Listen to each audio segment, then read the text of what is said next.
Hello everyone, welcome to అమ్మ చేతి రుచి. ఈరోజు అమ్మ చేతి రుచిలో ఎంతో హెల్తీ అయిన డ్రై ఫ్రూట్స్ లడ్డు అయితే మీకు చూపిస్తున్నానండి. ఇది చాలా టేస్టీగా ఉంటుంది అండ్ చాలా హెల్తీ కూడా. ఈ లడ్డు ప్రిపేర్ చేసే ముందుగా నాది ఒక చిన్న రిక్వెస్ట్ అండి. మీరు కనుక ఫస్ట్ టైం మన ఛానల్ని చూస్తున్నట్లయితే ఛానల్ని సబ్స్క్రైబ్ చేసుకుని అలాగే పక్కనే ఉన్న బెల్ ఐకాన్ని యాక్టివేట్ చేసుకోవడం ద్వారా నేను చేసే లేటెస్ట్ రెసిపీస్ వీడియోస్ అన్నీ కూడా మీకు నోటిఫికేషన్ ద్వారా వచ్చేస్తాయి. ప్రతి వీడియో మీరు మిస్ కాకుండా చూడొచ్చు. ఇంకా ఈ లడ్డు ప్రిపరేషన్లోకి అయితే వెళ్ళిపోదాం. ఇప్పుడు ఒక ప్యాన్ తీసుకుని అందులో తెల్ల నువ్వులని కొంచెం పచ్చివాసన పోయేలాగా ఈ విధంగా అయితే ఫ్రై చేసుకోవాలండి. ఫ్రై చేసిన తర్వాత కొంచెం సేపు ఆరపెట్టుకోవాలి. ఇక్కడ క్వాంటిటీ వచ్చేసి నేను 1/2 kg తెల్ల నువ్వులను తీసుకున్నాను.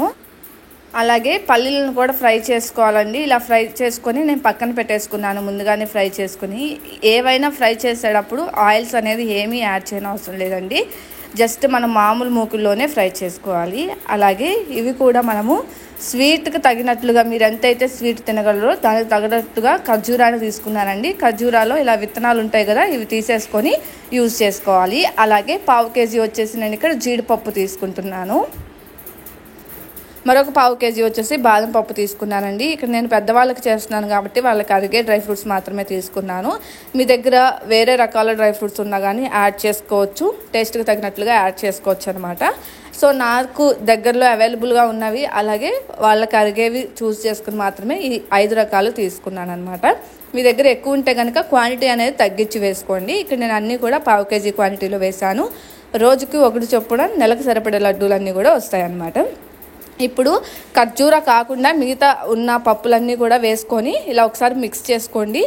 ఇప్పుడు ఒక మిక్సీ జార్ తీసుకొని అందులో మొత్తం కూడా గ్రైండ్ చేసుకోవాలండి, పొడిగా పట్టుకోవాలి. ఇందులో నేను ఖర్జూర అయితే యాడ్ చేయలేదు. ఫస్ట్ గ్రైండ్ చేసేటప్పుడు నేనైతే ఖర్జూరాని యాడ్ చేయట్లేదు. ఇలా కొద్దిగా గ్రైండ్ చేసుకోండి, ఎందుకంటే మనం అంతా 1/2 kg క్వాంటిటీలో తీసుకున్నాం కదా అన్నీ కూడా. సో అందుకని కొద్దిగా గ్రైండ్ చేసుకోవాలి. చూడండి, ఈ వీడియోలో చూపించిన విధంగా ఇలాగా మీరు పొడిగా చేసుకుంటే సరిపోతుంది. ఇప్పుడు దీన్ని ఒక గిన్నెలోకి అయితే ట్రాన్స్ఫర్ చేసుకోవాలండి. అలాగే మిగిలి ఉన్న పప్పులను కూడా మీరు గ్రైండ్ చేసుకోవాలి పొడిలాగా.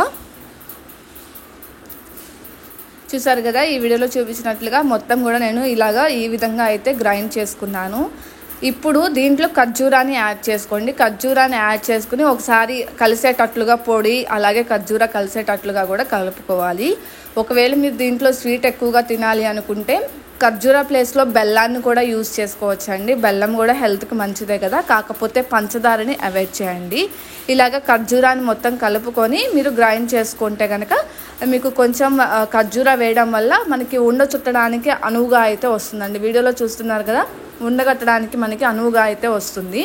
చూడండి, ఇలా గ్రైండ్ చేసేసుకుని ఒకసారి మొత్తం కలుపుకోండి. అంటే ఖర్జూర అనేది స్వీట్ ఉంటుంది కదండి, ఒక దాంట్లో ఒకసారి గ్రైండ్ చేసేటప్పుడు కొంచెం ఎక్కువ పడవచ్చు, ఒకసారి గ్రైండ్ చేసేటప్పుడు ఒక తక్కువ పడవచ్చు. సో అందుకని ఒకసారి మొత్తంగా కలుపుకొని ఇలా ఉండ చుట్టుకుంటే మీకు ఉండకు వస్తుంది అనమాట. దీంట్లో నేను ఎటువంటి నెయ్యి కానీ ఏమి ఆయిల్స్ కానీ ఏమి యూజ్ చేయలేదండి. చక్కగా మనకి ఉండకట్టడానికి వచ్చేస్తుంది అనమాట. ఇక్కడ నేను ఖర్జూర ఎందుకు యూజ్ చేస్తున్నానంటే హెల్త్కి చాలా మంచిది కదండి. బెల్లంలో కూడా ఈ మధ్య మనకి స్వీట్ అనేది అంటే పంచదార కంటెంట్ అనేది కలుపుతున్నారు కాబట్టి ఖర్జూర అయితే హెల్త్కి మంచిది అని చెప్పేసి యూజ్ చేస్తున్నాను. ఒకవేళ మీరు స్వీట్ ఎక్కువ కావాలనుకుంటే కనుక బెల్లంతో అయినా తయారు చేసుకోవచ్చు. మీకు ఏదో అందుబాటులో ఉంటే అవి యాడ్ చేసుకొని చేసుకోండి. నేనైతే ఈ 5 రకాలు యాడ్ చేసి ఇలా హెల్తీ లడ్డు అయితే మేక్ చేశానండి. చాలా బాగుంటుంది టేస్ట్, అలాగే హెల్త్ కూడా చాలా మంచిదండి. చిన్నవాళ్ళ దగ్గర నుంచి పెద్దవాళ్ళ వరకు కూడా చాలా ఇష్టంగా అయితే తింటారు. నేను ఇక్కడ 5 రకాలు మాత్రమే యూజ్ చేశాను, ఎందుకంటే నేను పెద్దవాళ్ళకి తయారు చేస్తున్నాను కాబట్టి వాళ్ళకి ఎక్కువ అరగదు కాబట్టి. సో అందుకని నేను లిమిటెడ్గా తీసుకున్నాను. అలాగే మీకు పిల్లలకి అలా చేసేటప్పుడు వాళ్ళకి ఈజీగా డైజెషన్ అవుతుంది కాబట్టి మీకు హెల్దీ అయిన డ్రై ఫ్రూట్స్ అయినా యాడ్ చేసుకోవచ్చు అనమాట.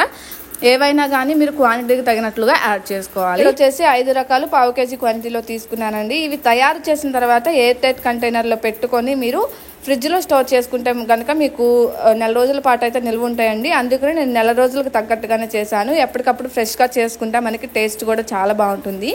ఇవి అయితే హెల్త్కి అయితే చాలా మంచిదండి. చిన్నపిల్లల దగ్గర నుంచి పెద్దవాళ్ళ వరకు కూడా ఇష్టంగా తింటారు. కొంతమంది చిన్నపిల్లలు కానివ్వండి పెద్దవాళ్ళు కానివ్వండి డ్రై ఫ్రూట్స్ తినడానికి ఇష్టపడరు. అలాగే ఇప్పుడున్న బిజీ షెడ్యూల్ బిజీ లైఫ్లో డ్రై ఫ్రూట్స్ కానివ్వండి, ఏదైనా హెల్దీ ఫుడ్ తినడానికి కూడా టైం ఉండదు. అట్లాంటప్పుడు ఈ లడ్డూలను అయితే ప్రిపేర్ చేసి పెట్టుకోండి. ఇది రోజుకు ఒకటి తింటే కనుక మీకు హెల్త్కి అయితే చాలా మంచిది. అలాగే మనకి ఇన్స్టెంట్గా కూడా ఎనర్జీ అనేది వస్తుంది అనమాట. తప్పకుండా మీరు ఇవి ట్రై చేసి మీకు ఎలా కుదిరింది అనేది నాకు కింద కామెంట్ సెక్షన్లో షేర్ చేసుకోండి. ఐ హోప్ ఈ వీడియో మీ అందరికీ నచ్చింది అనుకుంటున్నాను. మీకు ఈ వీడియో నచ్చినట్లయితే లైక్ చేయండి, మీ ఫ్రెండ్స్ అండ్ ఫ్యామిలీ మెంబర్స్కి షేర్ చేయండి. ఇలాంటి మరెన్నో రెసిపీస్ కావాలంటే మన ఛానల్ని సబ్స్క్రైబ్ చేయండి. మరో మంచి రెసిపీతో మళ్ళీ కలుసుకుందాం. అంతవరకు సెలవు. Bye friends. Thank you for watching.